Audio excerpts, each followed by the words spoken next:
गुढीपाडवा म्हणजेच हिंदू नववर्षाची सुरुवात। गुढीपाडवा हा मुख्यतः महाराष्ट्र, कर्नाटक आणि आंध्र प्रदेशातील भागात साजरा केला जातो। परंतु गुढी उभारण्याची परंपरा ही अधिकतर महाराष्ट्रातच बघितली जाते। तर ही गुढी म्हणजे नेमकी काय, कशाचे प्रतीक म्हणून उभारली जाते, यावर अनेक मतप्रवाह प्रचलित आहेत। छत्रपती संभाजी महाराजांशी या गुढीचा खरंच काही संबंध आहे का? गुढीची प्रथा नेमकी सुरू कशी झाली? गुढीचे हे गूढ सोडवूया या व्हिडिओमध्ये आणि जाणून घेऊया आपल्या सणांचं सूत्र। चैत्र प्रतिपदेच्या आदल्या दिवशी म्हणजेच फाल्गुन अमावस्येला धर्मवीर संभाजी महाराज यांची पुण्यतिथी असते। औरंगजेबाच्या कैदेत सापडल्यापासून 40 दिवस संभाजी महाराजांवर जे अमानवी अत्याचार सुरू झाले त्याचा अंत झाला तो महाराजांच्या मृत्यूनेच। हा दिवस हिंदू धर्मीयच नव्हे तर समस्त मानवजातीसाठी काळा दिवस आहे। औरंगजेबाने मुद्दाम फाल्गुन अमावस्येचा दिवस निवडला जेणेकरून हिंदू लोक पुढच्या दिवशीचा सण साजरा करू शकणार नाही। वर्षभर शुभप्रसंगी सरळ ठेवला जाणारा कलश गुढीवर उलटाच का ठेवला जातो? गुढीची प्रथा महाराजांच्या मृत्यूनंतरच सुरू झाली का? गुढीपाडव्याची सुरुवात कधी आणि कशी झाली यामागे बऱ्याच वेगवेगळ्या प्रकारच्या कथा सांगितल्या जातात। परंतु अनेक ऐतिहासिक संदर्भ या गोष्टीचा पुरावा देतात की पहिली गुढी इसवी सन 78 साली उभारण्यात आली होती। ब्रह्मपुराणानुसार महाप्रलयानंतर ब्रह्मदेवाने चैत्र शुद्ध प्रतिपदेच्या दिवशी विश्वाची उत्पत्ती केली। या तिथीला भूतलावर नवजीवन संचलित झाले। पण या सगळ्यात सर्वात प्रचलित गोष्ट आहे ती म्हणजे शालिवाहन राजाची। ऐतिहासिक संदर्भानुसार शालिवाहन राजा आणि शक राजामधील युद्ध भारतीय इतिहासातील एक महत्त्वपूर्ण घटना मानली जाते। या युद्धाच्या परिणामी शालिवाहन शकसंवत सुरू झाला।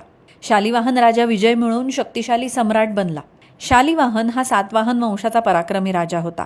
त्याच्या आधीच्या काळात शक राजांनी भारताच्या उत्तरेत आणि पश्चिम भागात आपले राज्य स्थापन केले होते। शक लोक हे मध्य आशियातून आलेले योद्धे होते। भारतीय भूमीवर परकीय शत्रूंचे राज्य असल्याने शालिवाहनाने त्यांचा पराभव करण्याचा निर्धार केला। शालिवाहनाने आपल्या सैन्यासह एकत्र येऊन शकांवर जोरदार हल्ला चढवला।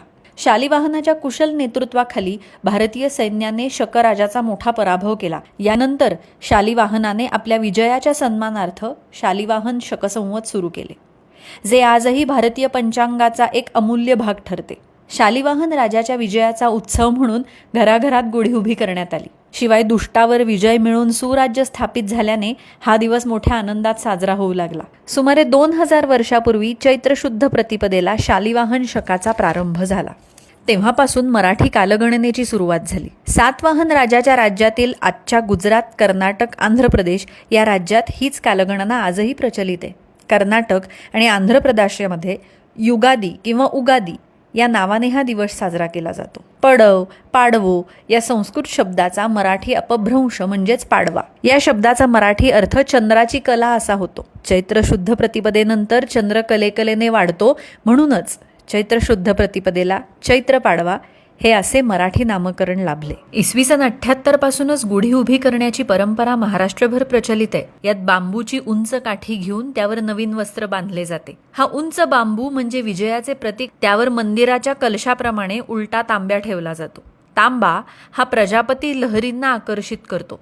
तांब्याची निमुळती बाजू आकाशाकडे असल्यावर या लहरी आकर्षित होऊन आपल्या घरात येण्यास मदत होते। त्यामुळे शंभू राजांच्या मृत्यूशी संबंध जोडताना जो उलट्या कलशाचा युक्तिवाद केला जातो तो इथं मोडला जातो। संभाजी महाराज यांच्या मृत्यूनंतरच म्हणजे 1689 पासूनच गुढी उभारण्याची परंपरा सुरू करण्यात आली। याबाबतचा कोणताही ठोस पुरावा सापडत नाही। जसे की ज्ञानेश्वरांच्या ज्ञानेश्वरी या ग्रंथात एक अध्याय असा आढळतो ज्यात सांगितलंय, अधर्माची अवघी तोडी, दोषांची लिहली फाडी, सज्जनांकरवी गुढी सुखाची उभवी। तसेच संत चोखामेळा यांच्या अभंगात ते म्हणतात, टाळी वाजवावी गुढी उभारावी, वाट चालावी पंढरीची। संत चोखामेळा 13व्या व 14व्या शतकातील संत होते। जर खरंच संभाजी महाराजांच्या मृत्यूनंतर गुढीची परंपरा आली असेल तर मग 13व्या शतकातील अभंगात तिचा उल्लेख कसा काय आला? संभाजी महाराजांचा बलिदान दिन हा सगळ्यांसाठी शोकाचा दिवस आहे। त्यामुळे गुढी उभारायची की भगवा हा प्रत्येकाचा वैयक्तिक निर्णय आहे। परंतु गुढीपाडव्याचा खरा इतिहास सर्व हिंदू बांधवांना कळणं गरजेचं आहे।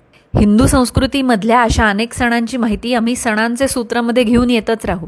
तुम्ही सुद्धा चॅनलला नक्की सबस्क्राईब करा आणि प्रत्येक येणाऱ्या सणासाठी अपडेटेड राहण्यासाठी नोटिफिकेशनची घंटा दाबायला विसरू नका।